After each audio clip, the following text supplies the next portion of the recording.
right, guys. This is going to be a really fun video, real special video. As you guys know, in the last video, we were able to go 102 miles per hour on our Sur RON and got a lot of response in the videos. So one of the most common comments that is being made in these videos is, you should have got a 450.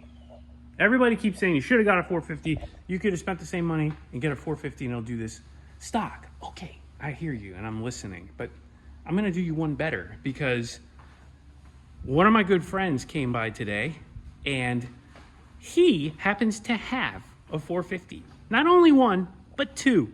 So he brought his KTMs out to play so we can do some testing and see exactly what the difference is between the Sur RON performance-wise and a KTM 450. As you can see, this is a 450 XCF. We're not playing around with some little boy stuff. These are strong. This one's got a pipe on it, and you can see a little bit done to it, but he brought this other one over here. Say hi to Will. How's it going, y'all? You guys probably have seen him in a couple of the other videos. Will makes these awesome street legal light kits for any motorcycle. And we've got them on the Sur RON, on the Apollo. I love them. They look amazing at night. They're LED. They don't consume any power. They're easy to install. And if you don't have one, what are you doing, man? Just get one. They don't add any weight or anything. And one other thing to add is I make adapters for the MX4, the new Teleria that came out. Nice. They changed the headlight plug to a different headlight plug. So yeah, I've been adding adapters to all the Cool. new So kits, plug and play. Yeah, man. So now it's Sur RON and the new MX4. Sick. So if you've got one of those bikes, make sure you go check out his website. It's right here. You can see it is EMX Shop. And where can they find you on Amazon? Yeah, I'm on Amazon and I'm on websites, emxshop.com, e-mx-shop.com. Put it here so you can sir. get yourself a light kit. Anyway, Will was nice enough to bring by his 450s so we can play and we can do a comparison between the Sur RON at 26 horsepower and one of these bad boys at, let's find out, horsepower. Yeah.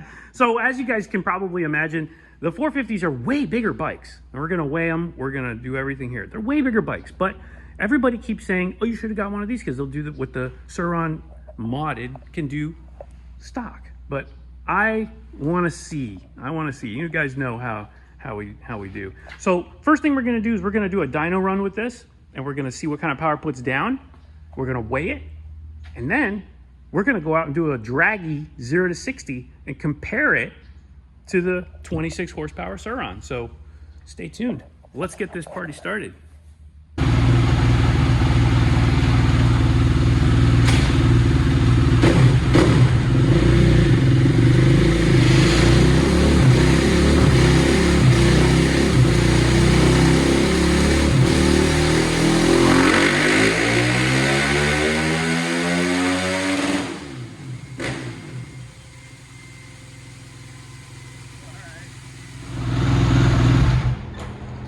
Cool. All right. Man, that was loud. That was loud, right? Yeah, I'm used to the Sur RON life, man. Yeah. Sur RON's silent when we do this. Yeah. And you know, it's different too because I gotta open the door for these. Yeah, exactly. But for the Sur RON, it's like clean, quiet. Exactly. A little different world. Exactly. Not hating. It's really badass. Yeah. But let's see what that got us. Woo! 47 horsepower. Woo-wee. Jeez. So you can see the two on top of each other. Uh-huh. Now, I want to point something out. Okay. The limiter kicked in at around 90 miles an hour. Oh. So that's one thing I think a lot of people, they mentioned that these can do, you know, more than the Sur RON. Uh-huh. But I know for a fact, gearing wise, you got to gear these to go over 100. Yeah. So we're going to take that out of the equation, and realistically what we want to find out is, does this bike have what it takes to 0 to 60 better than the 26 horsepower Sur RON? Uh-huh. So that's the first step. We see the power. Yeah. Let's get it down, let's weigh it, and then we'll go have a little fun. It's like classic, like Tesla versus Hellcat kind of vibes, you know? Right? That's Yeah. the vibes we're getting. Because you got like the big tough guy versus the newcomer, and yeah, let's see what happens. This is a strong bike. Yeah. You can see, what are they rated at the factory? I think it's at 56, 57 horsepower from the factory. So we're not too far off at the wheel. Yeah, it's a little bit of 10, loss. Not even 10 horsepower, 8 horsepower difference. Drive train loss. Exactly, it seems about right. Yeah, it does. Yeah. I'm happy with that 10-year-old bike. Pretty good. Yeah. And a real 450, guys. We're not playing around. So let's go ahead and get it down, weigh it, and then take it for a spin. Let's do it. All right, here we go. Rear first. Let's see what we get. 126 pounds, roughly. Yep. Okay. Now we'll do the front. Go ahead and come off of there.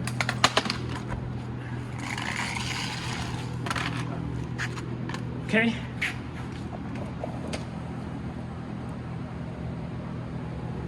And 120 pounds.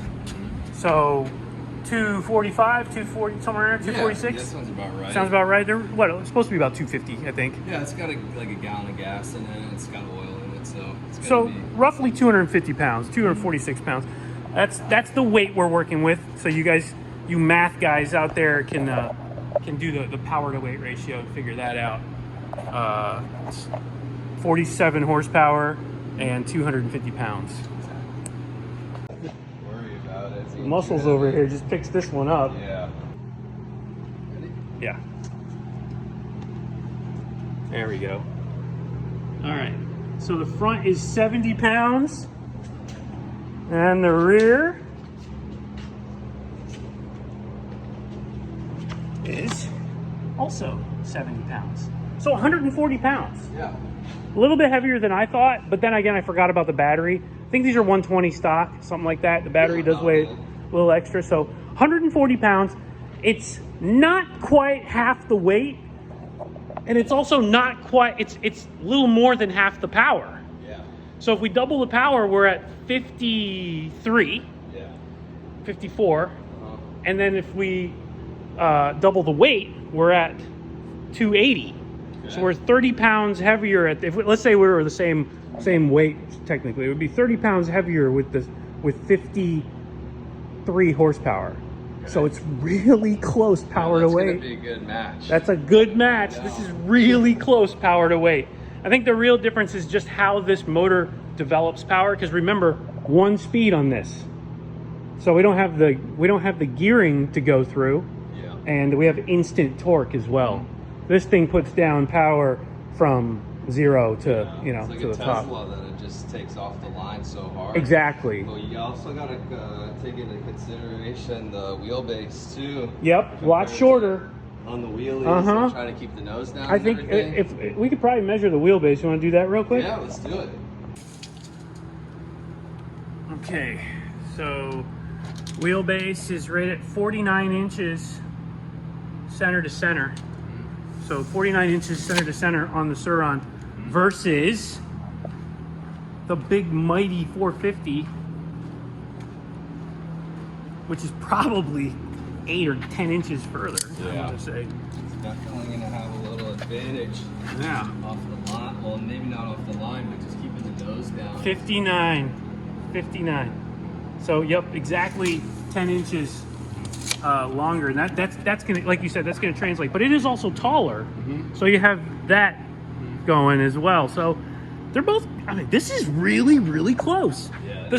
The similarities between these two bikes, scale-wise, are so close. The difference is, like, I think the real difference here is going to be in how the power delivery is, because we only have 1 gear on the Sur RON and it's electric. Exactly. So that's going to be instant power. So, all right, we see the specs. We know what to expect now.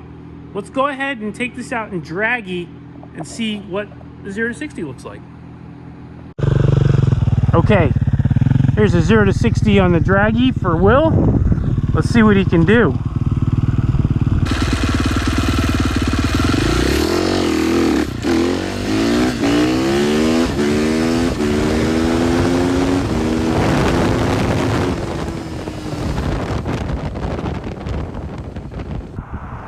So No excuses on this for the 0 to 60, guys. This is a 450 dirt bike on a street tire.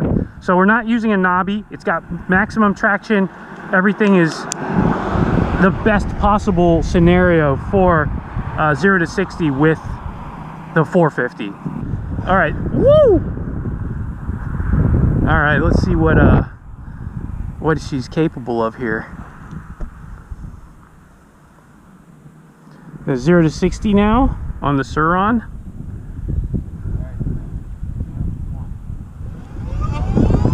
There he goes. Oh, man.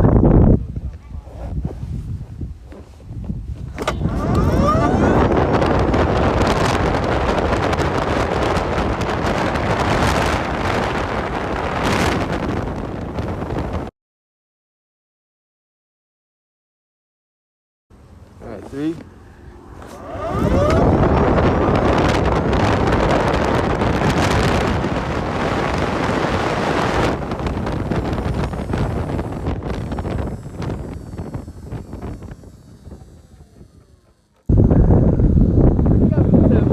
You like that one? Yeah, that was good. Okay, all right, so this is probably what we're looking for. I think I'm feeling like a slight voltage sag. 4.5.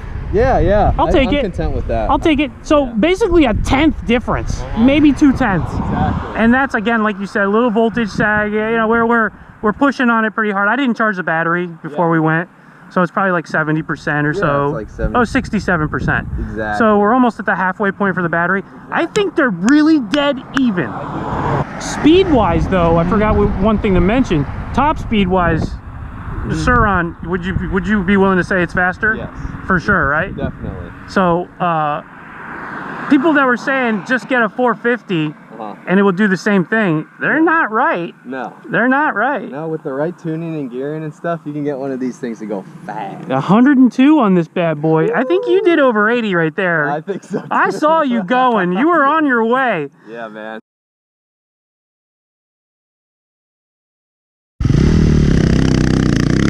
Nice. Oh man, you can see him fighting a wheelie the whole time.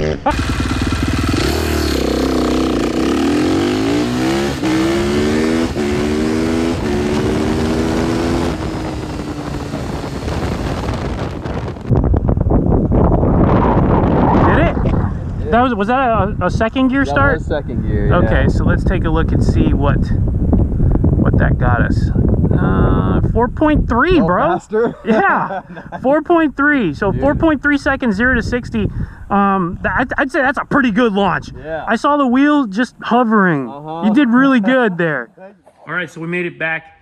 Will and I have been going over the data in the Draggy, and it's impressive, to say the least. The Sur RON was 1/10 off, really 1.1/10, and it's a little bit of change off between that and the 450, which is pretty impressive considering that this battery is at 67%, and you probably could have done a little bit better with a little more practice. That was the first time you've rode this bike. Yeah, I've probably ridden a 72 volt 3 other times. There you go. In this, so But you're just getting your feet wet. yeah, and we're almost in the 3s, and it's not even tuned for drag racing. Crazy. So. With the 1 foot rollout, it was a 4.3 0 to 60. Wow. 4.3 according to the Draggy. So there you go, guys.